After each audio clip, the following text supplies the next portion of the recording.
Здравейте! В днешното видео ще ви покажа ежедневният си грим напоследък.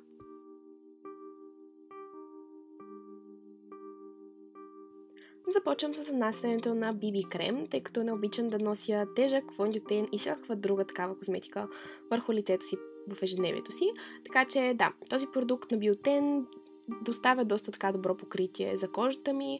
Аз в принцип не се целя да изглеждам перфектно. Да, имам доста проблеми с кожата, но не смятам, че е нужно да ги прикривам до съвършенство, когато излизам навън. Така че да, този продукт за мен е абсолютно достатъчен.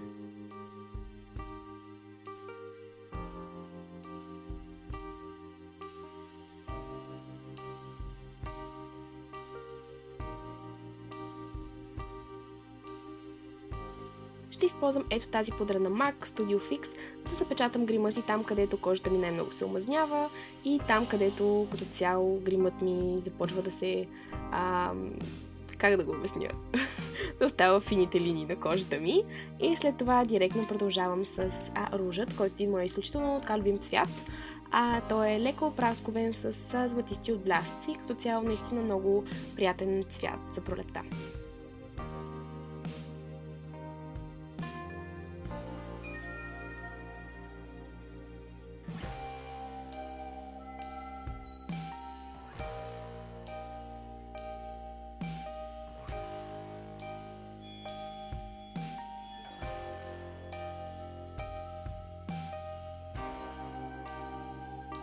Един трик, който обичам да използвам напоследък е, освен да си слагам бял молив като хайлайтър, подвеждата и във вътрешната част на окото, го ползвам всъщност и като основа и забелязвам, че сенките ми издържат много дълго и също така цветовете са много по-наситени. Така че ако случайно ви свърши базата за сенки или пък искате да изпробвате някакъв нов метод, абсолютно ви съветвам да опитате какъвто и да е бял молив, да го използвате просто като база.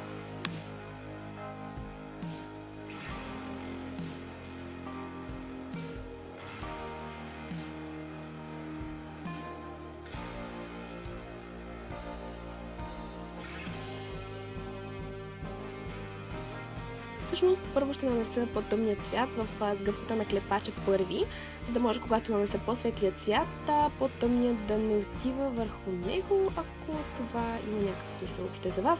Както и да предстои да видите защо ще го направя. Просто смятам, че когато размазвам сенките по ето този начин, по някой път може да отидат върху по-светлия цвят, който вече съм нанесла. И смятам, че малко по-чистичко става, ако нанеса след това по-тъмния цвят. Не правя нищо специално като техника, просто го нанася в сгъвката. И го размазвам добре.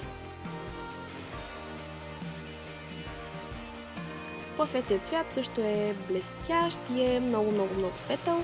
Нанасям го, както виждате, с пръст, да използвам четка. Като цяло, ако имате чистички ръчички, нямате нужда въобще от четки за някои неща. И продължавам отново с белия молив, който нанасям във вътрешната част на окото. Но както виждате, не го нанасям по цялата водна линия, а само някъде до половината, защото иначе, не знам, поне при моята форма на окото, леко така оптически се затваря. И естествено продължавам с спирала, няма нужда от обяснение защо го правя. В интерес тази спирала е страшно хубава, трябва да опитате тези спирали на Golden Rose ли бяха? Golden Rose, да. Мисля, че ги имам в 3 вида за уж различни неща. Не знам, ще ми харесват и струват някъде около 2-3 до 4 лева, което е страхотно.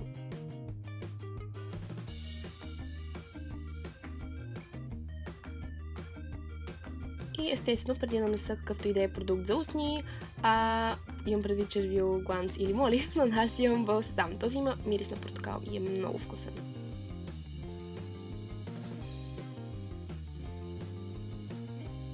Ето това матово червило от L'Oreal е най-любимият ми цвят за пролетния сезон. Купих си го съвсем наскоро и го нося абсолютно всеки ден. Като цяло много си падам по ярките цветове, така че това определено беше страхотна покупка за мен.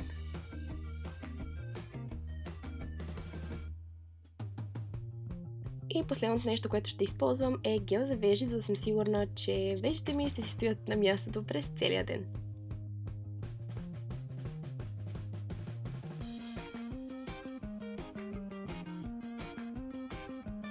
И ето това е завършеният грим. Искрено се надявам, че това видео ви е харесало.